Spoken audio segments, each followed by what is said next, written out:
I was in a toxic, borderline abusive friendship with a girl from the ages of 9 to 12.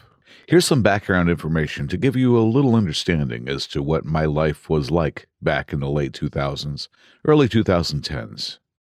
I grew up in a very tumultuous household. My parents hated each other, and my extended family, along with my immediate, were plagued by mental illness and drug addiction. So, needless to say, I was a very anxious child who was drawn to unstable people, and suffice it to say, they were drawn to me. I was a shy 11-year-old girl who, like many others before me, used the internet as a way to vent my frustrations and anger about my home life. This was the time where AOL was the main source of communication used between friends, and I was no stranger to this, along with MySpace and Facebook. However, I wasn't like the typical preteens of this era, or so I thought. I kept my profiles private, never accepted a follow or a friend request that I didn't know, and never shared my location on these said profiles. This is the part where I introduce Tanya. Tanya isn't her name, of course, as I don't want to use her real name in case she just happens to read this thread, watches the YouTube channel, or listens to the podcast. So we'll just call her Tanya. Tanya and I met in elementary school, one of the points in my life where my family situation was quite volatile, and in retrospect, I think she sensed this. I was vulnerable, and Tanya took advantage of my innocence. She never really displayed any signs of her true intentions in the beginning, as they never usually do. She would do shady things every now and again, manipulate me into begging my mom to stay on the computer until the wee hours of the morning so we could go on not safe for work websites, ghost me when I didn't give her my favorite pen, or yell at me when I couldn't perfect a guitar solo on Guitar Hero. She did some other things to me that I believe my brain blocked out due to trauma. My mom didn't like her either. Parents always have a weird intuition when it comes to friends, and I wish to God I would have listened to my mom before Tanya did what she did to me. Tanya's behavior changed for the worse when we turned 11. Tanya was openly jealous of my success in school. Granted, she was incredibly smart herself, but she always made it a point to mock me for having great grades, and would almost comment that since I wasn't pretty enough, having good grades would be a nice balance. Nice? Right. It took me a while to build my self-esteem up after all the snide remarks she would make about my weight and my face, and only now, as a 22-year-old, do I think that I'm beautiful and have a wonderful figure. Anyways, back to Tanya. As a result of her jealousy and growing resentment towards me, she began to plot my downfall. I made no exaggeration either. This girl literally tried to ruin my self-worth even more than she already had. It started in 6th grade. Tanya and I were remarkably close that year, and I wanted to do everything with her. We would talk all day in school, and we would chat all night on AIM. On one particular evening, Tanya and I were talking about boys. Being that we were hormonal preteens, our conversations would usually turn onto who we liked in school that day. Being that I had a horrible relationship with my father, I didn't really trust boys, even from an early age, so it was rare if I developed a crush on one. I remember Tanya and I's conversation going a little something like this. "Do you know Mark, the kid in class?" "Yeah, why?" "I heard he likes you." "What? No way." "Totally. He told me. You want me to talk to him and give him your username?" "Yes, of course." "Oh my God, thank you, Tanya." My heart was racing. A boy liked me? Impossible. When Tanya told me that she would give Mark my username for AIM, I nearly exploded in my seat. 11-year-old me couldn't believe I was going to have my first real boyfriend. How wrong was I? Fast forward to the next night. I was getting ready for bed when I heard the famous AOL ding sound off on my iPod Touch. You know the sound I'm talking about. When I checked the notification, it was a message from MarkyBoy99. I don't remember his username, so we'll just go with something like this. I turned red. Tanya had really talked to Mark and gave him my user. She was truly the best. He messaged me with the usual, "Hey," emphasis on the 3 Ys, and I responded, "Hey." I didn't want to come off as desperate, so I only used 1 Y. Not even 1 minute later, he messaged me back. We talked all night about everything. Our days, how school was, what type of silly bands we liked. Typical 11-year-old stuff. I have to admit, I was smitten right off the bat. I think it was partly because I had never really had a boy like me before, and the other part being that my self-esteem was so low that I never thought a boy would be capable of liking me. Also, it could have been because Mark was one of the most popular boys in school at that time. He played football, was mouthy to the teachers, and was extremely outgoing. All the things a young girl would be attracted to. We talked for months. My puppy loved growing for him more and more every time we chatted. Of course, I never spoke to him on the phone, nor did I get his phone number, because why would you do that, right? All the while I was speaking to him, Tanya would be gassing me up, telling me how proud she was of me, and that I deserved a boyfriend. My suspicions of Mark only began to grow when I attempted to approach him during school hours. Again, I had anxiety, so I would never really speak to Mark outside of AIM. When I went to talk to him, Mark looked confused, as if he'd never had a conversation with me before in his life. He turned away from me on the playground and walked to be with his other friends. Huh? Weird. This wasn't like him. He was usually so chatty with me online that I expected him to welcome me with open arms in person. My ego was bruised. My little 11-year-old mind tried to rationalize this behavior by chalking it up to him not wanting to talk to the nerd since he was so popular and that he just preferred to keep our relationship online. I told Tanya the news, and she seemed to be generally heartbroken for me. She was just as angry as I was and vowed to confront Mark later that day during music class. I was happy. Tanya had my back as far as I knew. She was going to tell Mark off about him being a total jerk to me.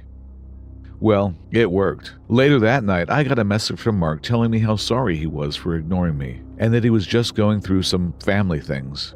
Back in love I was. I didn't care that Mark ignored me during school. I didn't care that he rejected my advances in person. As long as I had him to talk to online and Tanya's support, I was fine.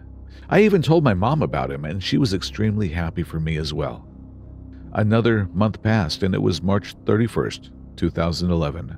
Mark messaged me and told me that he had something very important to tell me the next day. The anxiety began. What was it? What did he have to tell me? At that point, I considered myself and Mark to be dating, so I was anxious that he was either going to break it off with me or that he was going to make us public in school the next day. I told my mom and Tanya, almost on the verge of tears with how excited and nervous I was. Well, the next day, April 1st, 2011 rolled around, and this is what followed. It was around 7 p.m., and I was on Club Penguin as I usually was, until I heard a familiar ding. It was Mark. It was time for the news I'd been waiting for all day. Hey, babe. Oh my God, hey. I've been waiting for you to chat me all night.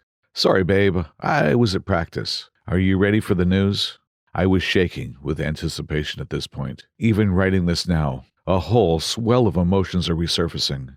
Yes, of course. It was then that Mark sent me a picture. I opened it, only it wasn't Mark. It was Tanya, and she was holding a handwritten sign that said, Happy April Fool's Day, XD. At first, I started laughing, and I mean it was an ugly laugh. Of course it was a prank. Tanya had gotten me so good, right? Right? Well, wrong. It was then that the realization hit me that I started to sob. I felt betrayed and like a loser. Tanya had been behind Mark all along, and she had been planning this big joke since October of 2010. She had been so jealous that she pretended to be someone else and string along my emotions, which she knew I was already in a rough place mentally. She told me that I was stupid to even think that Mark would even like me in the first place, and that I was dumb for not asking for his number. Tanya had been at this for 6 months. An 11-year-old girl plotted Mark, used him to make me think that a boy liked me, and tricked me into believing that I had a boyfriend, all the while telling me when we hung out that she was happy for me, and that Mark and I were a cute couple. I told my mom, who then called her mom. My mom was livid, to say the least. She told Tanya's mom to tell her daughter never to speak to me again. I was crushed. My best friend of 3 years had catfished me because she simply wanted to play a joke. I was loyal to her, and she toyed with my emotions because she could. Tanya had tried multiple times to guilt trip me into being her friend again in the months that followed, leading into 7th grade. One of the more memorable and honestly messed up times when she messaged me a few days after my birthday in August to tell me that her mother had just died in a horrible car crash. Her body was dismembered and they could only find her head and wedding ring. As anyone would be, I was in tears.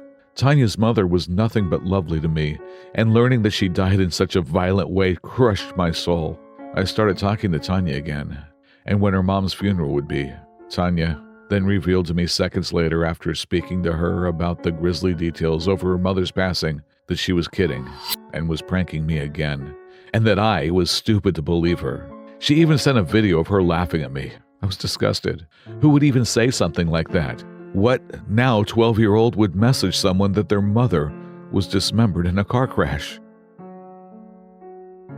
She then revealed her ugly and quite frankly evil intentions when we were at the beginning of 7th grade, and she became friends with a girl named Kaylee. They both invited me to sit at their lunch table, and because I was desperate for friends, I stupidly accepted, only to be met with hordes of insults and laughter behind my back every chance I wasn't looking. Tanya then messaged me one night telling me to kill myself and that the world would be a much better place without me in it.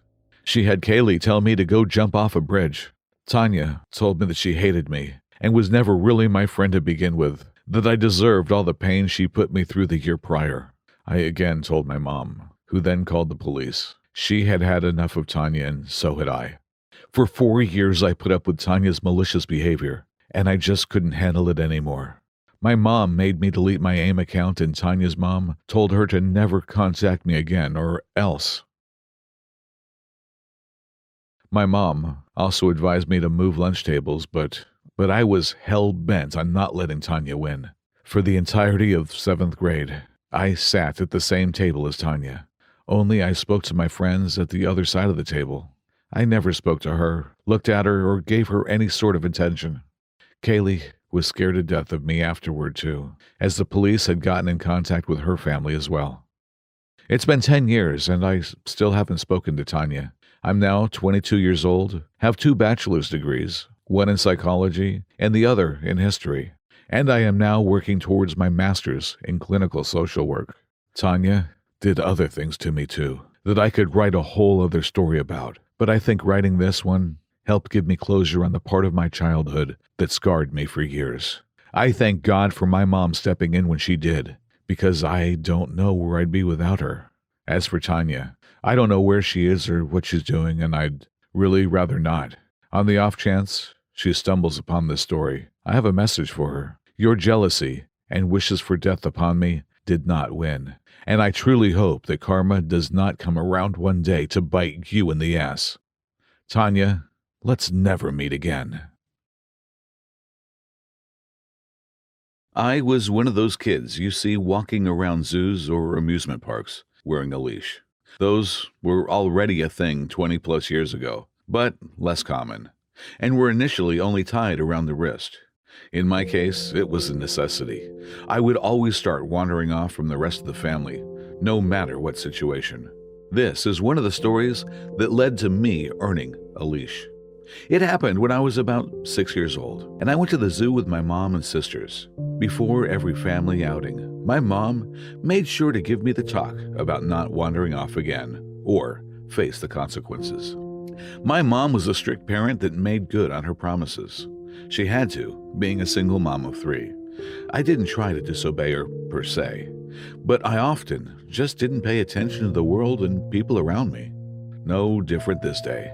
I behaved and followed the group for a while, but then a butterfly garden caught my attention and I was off.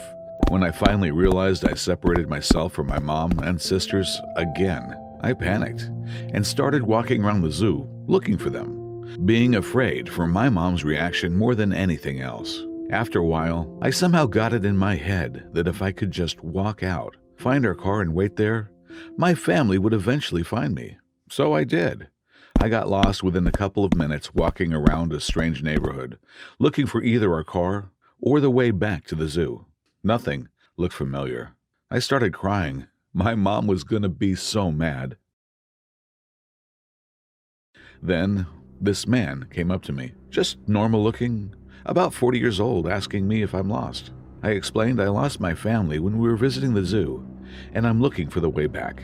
I couldn't believe my luck when the man told me he had just come from the zoo and saw a family there standing near the entrance who were waiting for a little girl with blonde hair and a baseball cap. But I was still a few blocks away, so he proposed I walked with him to his car, and we could drive the rest of the way back. Just the mention of his car finally made me hesitant. I told him I wasn't allowed to get in a car with strangers. My mom would be so mad. He then said something like that was true, but I looked smart enough to know if I could trust someone. Don't remember the exact words, but something like it. Also, he added, he spoke to my parents earlier when they were looking for me, so he's not a complete stranger. That didn't seem right. I asked him if he really talked to my dad, who had died a year before, and when he said he did, I broke down crying uncontrollably. I still didn't understand the situation I was in. I was just really confused about everything and scared of how angry my mom was going to be after all this. Finally, my crying caught the attention of the security guard of the parking building we were standing next to, asking if there was something he could help me with. The guy stepped aside with the security guard and started explaining the situation, but made it vaguely sound like he was my father and we were looking for his wife. The security guard seemed to believe him, pointing us in the right direction towards the zoo. The man thanks the security guard and proceeds to take my hand and walk away. The security guard takes a last look at me and asks me, in a comforting, friendly, adult-to-child kind of way, why I'm still crying. I tell him that my dad is dead. He looks really confused for a few seconds and asks if this man is not my dad. I tell him again, no, my dad is dead. In a split second, his whole face and posture changes, and he turns to look at the guy, who's trying to explain he never actually said he was my dad, that the security guard must have misunderstood, and he was just helping me find my mom. The security guard said he appreciated the man's help, but he would take me off his hands now, and the guy immediately took off. I don't think there was much else the security guard could have done. I explained the whole situation, and after making a phone call, he walked me to the entrance of the zoo, which was just around the corner from the parking building. From there, we were brought to the security's office where my mom and sisters were already waiting. I feel extremely lucky for the security guard being at the right place at the right time that day, and very grateful for the extra second of time he took that could have made all the difference.